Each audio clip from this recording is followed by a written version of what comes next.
camera is on.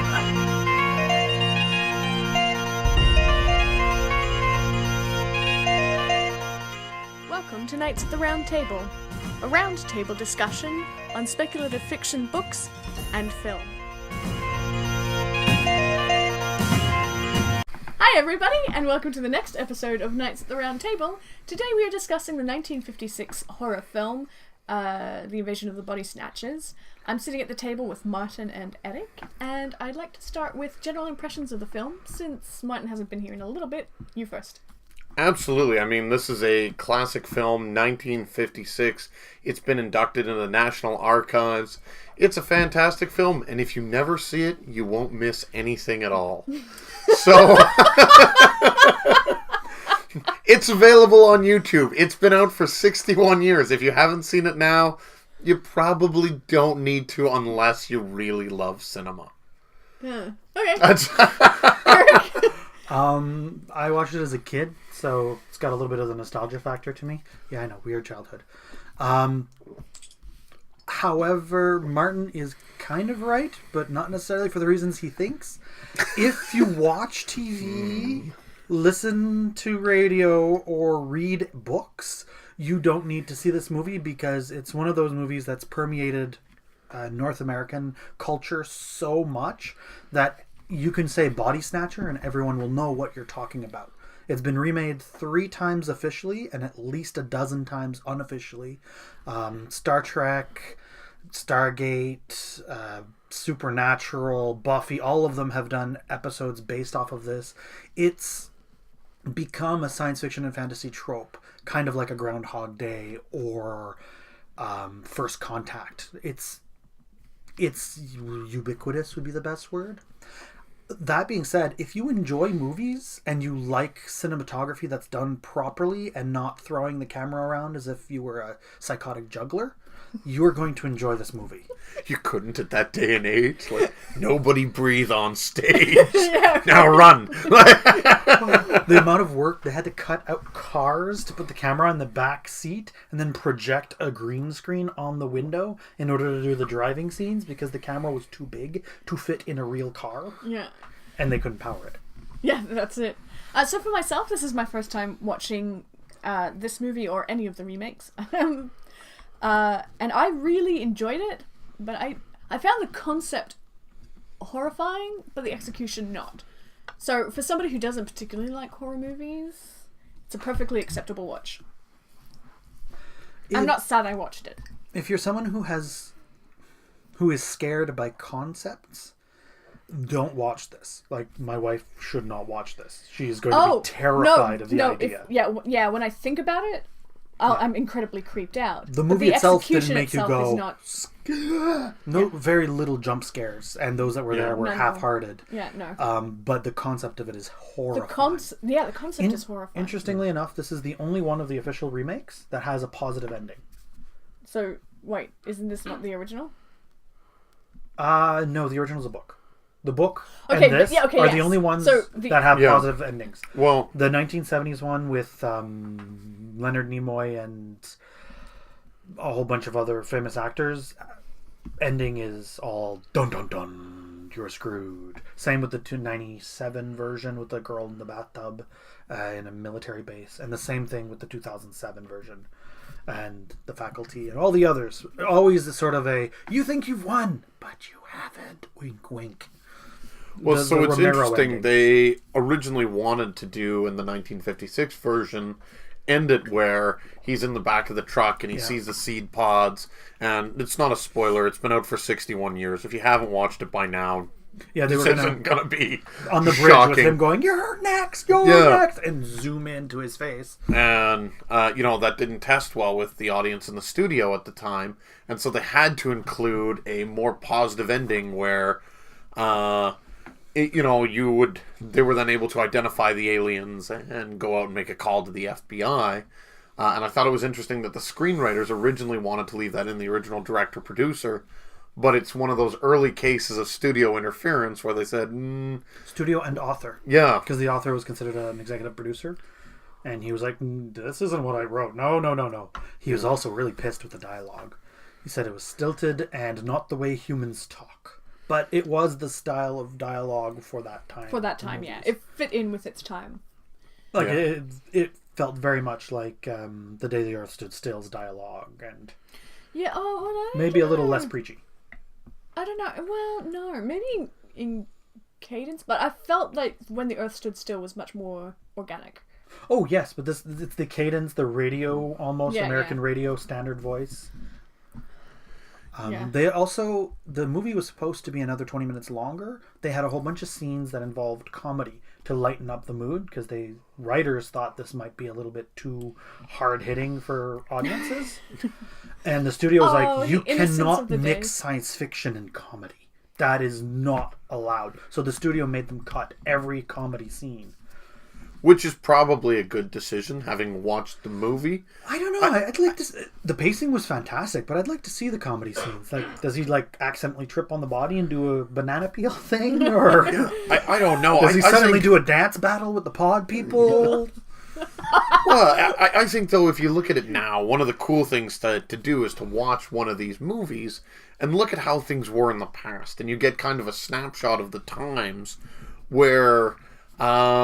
You get to see that things are different when he's trying to make the long distance call and he's literally talking to the switchboard operator, because that's what you had to do to make a phone call. Yeah. He pulls into the gas station. He's like, put it on my bill. Like, you had a tab with the local gas station guy. I can't imagine. I've got gas on my way here being like, put it on my bill and drive off. Be arrested 2 blocks down. Did you even talk to anyone at the gas station? No. I was worried about pod people. Most of the time you just swipe your card and go, I'm out of here. Like, not even in the store. Yeah. It is fun to watch, to see how culture was projected at that point. It's great. It's, I would really like to watch it in a couple of years with my niece and get to see what kind of questions she asks. Like, why did we teach women to run like this for a generation? Like the hallway chase scenes where Becky's running, she runs like this every single time, and you could see that the problems with cinematography at the time, they can't do sprints, so all of their chase scenes are like a slow jog, which is probably more realistic, because after 10 seconds of sprinting, we'd all drop back to jogging, but, it was really cool to see some of those aspects, and... There's also some parts of the movie that are so that time. Like, he sees the psychiatrist and he's like, oh, this will save me a phone call. And you're like, and he talks about a message service. Yeah. But there are some things that are so American about this movie. Like, he's in his bathrobe. He just woke up. His friends are at his door. Oh, no. And he sprints out of the house. Doesn't stop to put on shoes. They sleep the night in his office, and then they sprint out. Nobody takes off their shoes in these movies. Never. Ever. And that is so American television and movies. You'll see them in sitcoms with their feet with boots on right on the coffee table. And maybe people just don't take their shoes off inside. They don't normally. No. In certain How do you keep your floor clean? That's what my wife says, and I don't know. You hire people on set to do it. Yeah. Then there are some things in it that are still completely pertinent to today. My favorite line of the movie was when he gets to his friend's house, and his friend's like, oh, I've got to show you this body. And, well, what is it? No, I've got to show you. And the guy goes, stop being such a writer. Yeah. Oh, my God. I was like, ha. One of my favorite parts of the movie is the writer and his wife, when he says... it would make a fine mystery or something, and that's just the expression on her face is so fed up. She's like, oh, this is not one of your stories. Like, just the expression on her face is like, no. Like, I'm done with this. Shut up, old man. Like, it's just, it cracked me up. I think he was probably my favorite character. The writer? Yeah. Just because he was always like, I wonder if I could turn this into a story. I'm being chased by evil things that want to kill me, but story. That's so the way I would be. I'd be in the middle of a horror movie going, I need a laptop and a printer. Yeah. Jeez, I wouldn't. I'd be in the middle of a horror movie going, well, I'm probably the first to die anyway, so let me go get a hammer and let us fight this out. Nah, you're white. No, I'm white. That is not a racist joke. But it's also commentary on horror movies. I'm also vaguely blonde. So... Yeah, you could make it to the end. Yeah. Well, I don't know, isn't it? The blonde that always dies... Only the blonde who has sex. Yeah. Oh, well, I'm safe. I'm screwed. Wah, wah. But I think, if you watch this movie in the past, like when you watch it in 1956, it would be, it would have been a very telling film at the time, especially you're just coming off the end of World War II. The Cold War is at their height. Well, hey, look, you have a group of people who all act and feel the same, and they're not allowed any individuality, and, communism! They take over your society, they look and feel and act just like you, except they're not, and you're not allowed to express anything or have any joy, like... The director and the producers swear it had nothing to do with that, despite the fact that about 4 years before this movie came out, maybe 5, they were all put in front of the McCarthy trials. Yeah. So, well, I mean, you can say you have... It's kind of like, even if they didn't do it on purpose, it's a very... you're playing to fears of a people at their time. Like, oh, yeah, that's true. Communism, I would if you don't imagine know. it would be much more terrifying if you were terrified of... Well, that's it. Like, it's a society, it's a people that act like us, that drive cars like us, but they're not allowed any passion or any... emotion. It fits right in with, anti-communist propaganda from the Red Scare era. Absolutely. And even without the communist stuff, it does translate to modern day. That's why it's been repeated over and over again. The idea that your family is not your family is terrifying. It is a really creepy idea to wake up one day and be like, you are exactly my sister, but you're empty. There's something missing. There's something wrong. You would feel like you're insane. Mm-hmm. Yeah. I like that scene where he's talking to the cousin on the swing, and she's like, am I going crazy? And he says no, but it's just that conversation felt so real and very progressive for the time when it comes to psychology. But I think too is psychology. You don't have to be crazy to need a therapist. I was like, wow, this is the 50s. No, it was really good for pieces like that. And I think we've all experienced at one point somebody that we knew very well who has undergone a shift in persona, in belief, in how they act, where you're like, man, I really knew you a certain way when I saw you last summer, and then we're getting together and you're almost a totally different person, but you have all the memories, you have everything is similar, but it's just not quite right. And it's such a creepy concept. And that was something that someone mentioned on the break between for people who come out as LGBT and so on and so forth, or you espouse an opinion that becomes part of you, like being in the States and becoming a Democrat and the rest of it, you see how people react to you, and it's almost like a switch is different, and then suddenly the whole world feels like pod people around you, because everyone's judging you and treating you completely different, even though you haven't changed. But at least those people still have emotions. The unsettling thing about pod people is that they're empty. Yeah, except for their drive to survive. And that was kind of the interesting thing, is if they were threatened, then they would be like get him. We have to track him down. We've got to stop him. There was nothing other than that unfailing belief that they needed to be the survivors. Nothing in the book. The duplicates lasted 5 days and then died into spores that sent up into the air. So within a year, if they spread, they would destroy the planet and leave a dead planet and carry on to the next. Destroy the planet or destroy humanity? It wasn't just humans in the book. It was all life was reproduced. I'm not sure if it was plant life, but all the rest. Yeah. So you'd leave a planet desolate, because once you get rid of all mammals and insects, plants can't live very long. To start with, they'll come back. I was curious as to how that was working, because one of the big mysteries of this was why they're doing anything. Why the pod people? Like, you got the idea that people were coming out of the pods, they would replace a person, but then if you fell asleep, you also became a pod person, so a duplicate became irrelevant. No, the duplicate would take your brain and your body would melt. Yeah, but like when he finds, Becky falls asleep in the cave. There must have been a pod inside the cave. And but he's holding her in his arms, and she falls asleep for just a second. Oh, she'd fallen asleep before. Okay. It's when he kisses her, he realizes that it's not the same person. Right. It's not because she just fell asleep, it's because she'd fallen asleep. Okay, the way I was watching it is it seemed like she had just dozed off then. Yeah, no, it's because she fell asleep in the cave. And he gave her kind of a weird Cinderella kiss, and was then replaced. She came back, and... You know, he kissed her, and he realized that it was the... Because earlier in the movie, he's like, I'll know by your kiss.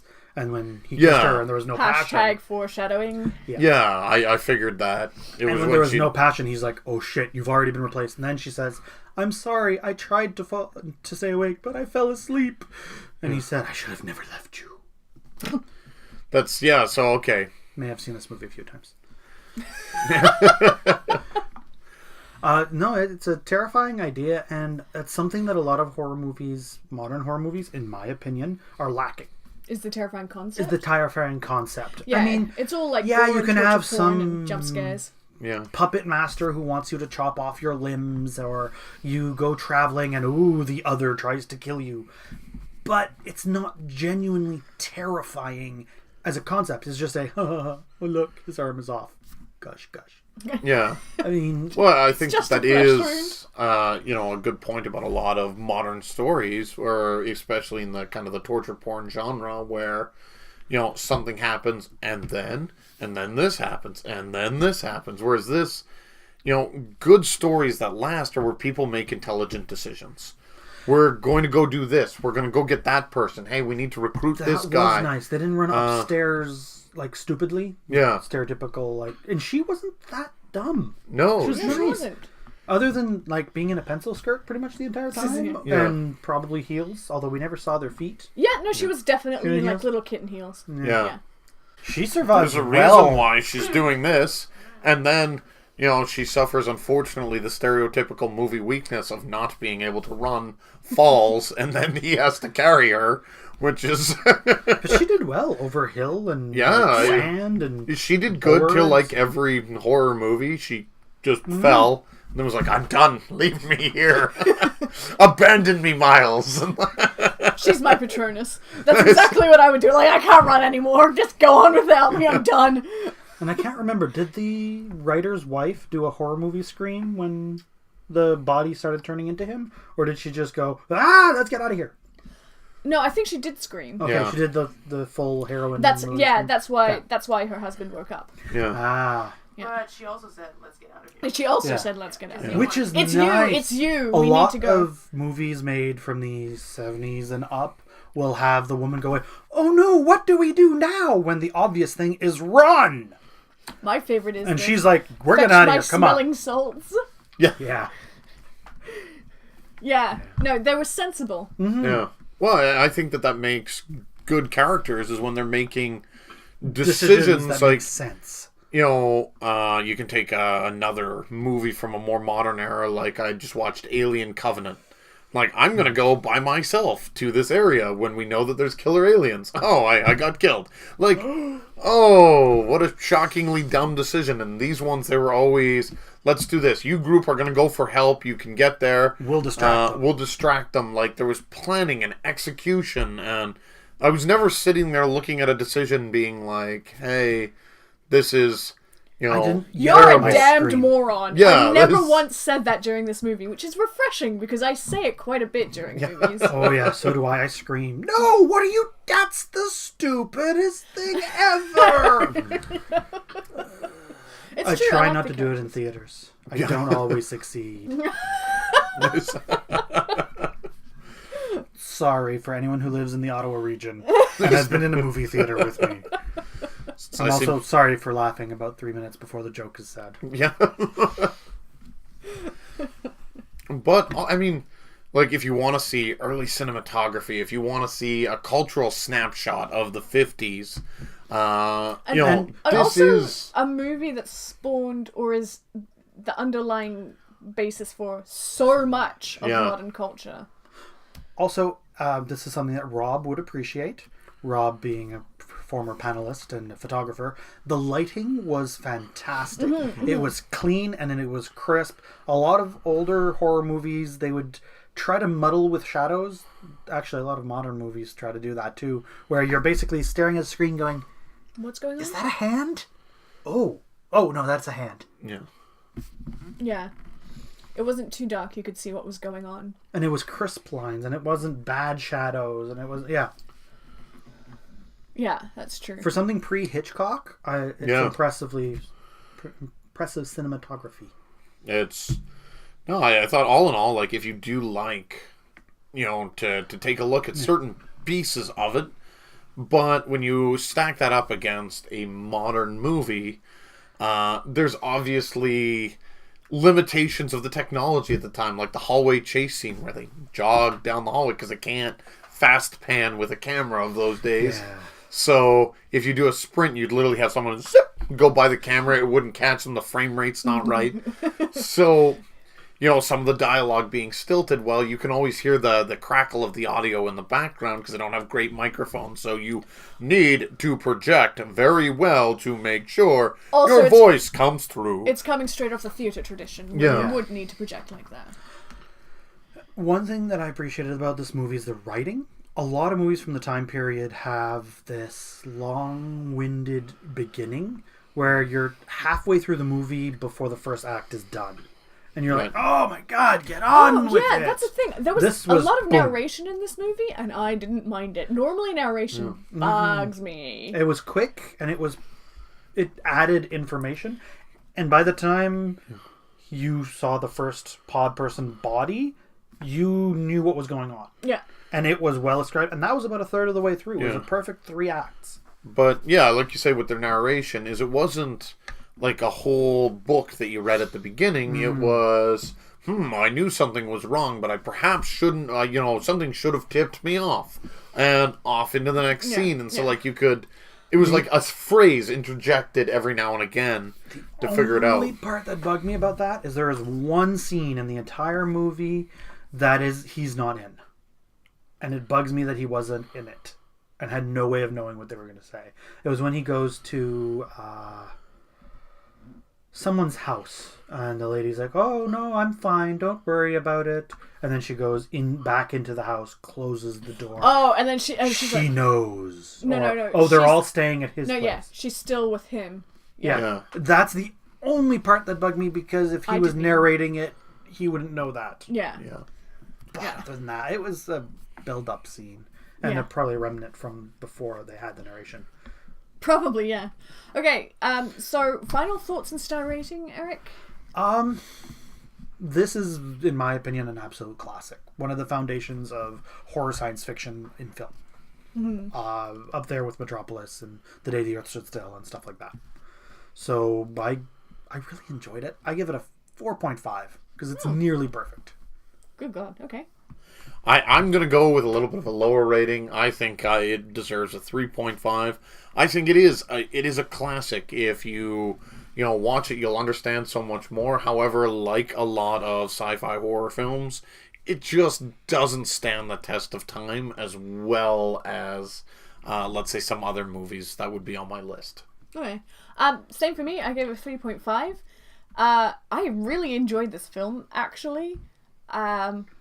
It's not something that I would add to my own personal collection, though. Like, I'm glad I watched it. I think it's because the concept is so super creepy, but the way it was portrayed during the movie, I myself was not distressed in any sort of way. And if you're a horror movie lover and you really want to feel uneasy or scared, this is probably not the movie for you, even though the underlying concept was brilliantly creepy.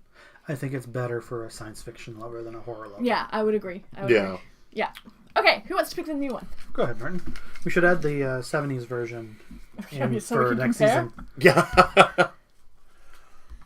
Hansel and Gretel, 2013. I actually watched this in cinema and I really loved it. I love this movie. It is such so perfect cheese. Yes, that's it, exactly. Okay. I read this story as a child. It was like 5 pages. I don't know how you make a full movie out of it. No, the movie is much sexier. Hawkeye is just so cute. And they swear. It's so funny. Yeah. So the next movie that we will be reviewing here is Hansel and Gretel, a 2013 release. I really enjoyed it because it's so cheesy. If you have any thoughts about the 1956 adaptation of The Invasion of the Body Snatchers, leave them down below in the comments. Don't forget to like and subscribe, and if you're really keen on the series and want to be notified every time we upload, hit the notification bell. Thanks very much, guys. Ding our bell. You. Speaking of real life creepy, bye guys! Bye-bye!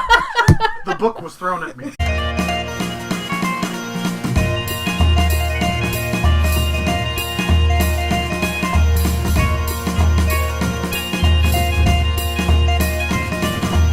Can we do a forced perspective thing so I don't look like the tiniest person ever?